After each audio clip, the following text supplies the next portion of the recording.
BJP బీఆర్ఎస్లు ద్వంద్వ నీతితో బీసీలపై కపటి ప్రేమ కురిపిస్తున్నారని Sircilla Congress party incharge కేకే మహేందర్ రెడ్డి ఆరోపించారు.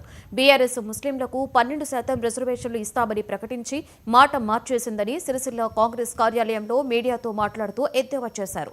అవినీతి అక్రమాలను తప్పించుకోవడానికి కేంద్రం చేతిలోని వ్యవస్థలను ఉపయోగించి బీఆర్ఎస్ బయటపడేందుకు చీకటి మిత్రులుగా ఉంటున్నారని కేకే మండిపడ్డారు.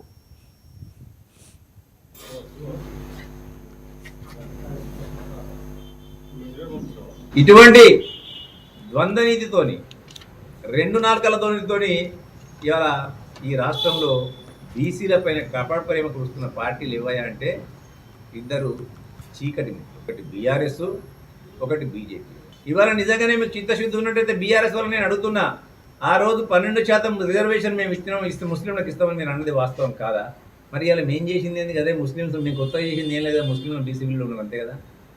కేవలం మీ అవినీతి అక్రమాల నుండి తప్పించుకోవడానికి కేంద్ర ప్రభుత్వం చేతిలో ఏ వ్యవస్థలు అయితే ఉన్నాయో ఆ వ్యవస్థలను ఉపయోగించి మిమ్మల్ని బయటపడేయాలన్న ఉద్దేశం కొద్దీ ఇవాళ మీరు చీకటి మిత్రులుగా వ్యవహరిస్తున్నారు.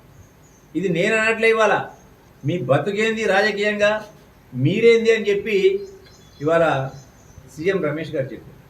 సిరిసిల్లని గెలిపోయిందని కూడా ఆయనే చెప్పిండు.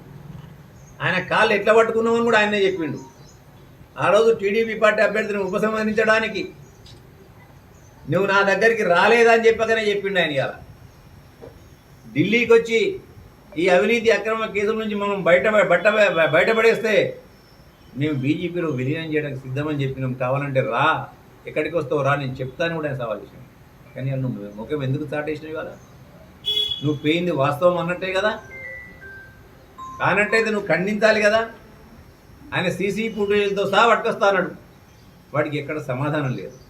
నేను ఇప్పటికైనా వారికి ఒకటే విజ్ఞప్తి చేస్తున్నా, మన పక్క రాష్ట్రం అంటే ఇప్పుడు ఆంధ్రప్రదేశ్ అయింది పక్క రాష్ట్రం. ఇప్పుడు అంతకుముందు మనకు తమిళనాడు ఉండేది, ఇటు పక్క కర్ణాటక, అటు పక్క తమిళనాడు ఉండేది. ఆ తమిళనాడులో బీసీల ఇప్పుడు రిజర్వేషన్ అక్కడ 56% పైన. ఇటువంటి ద్వంద్వ నీతితోని 2 నాలుకలతోని ఇవాళ ఈ రాష్ట్రంలో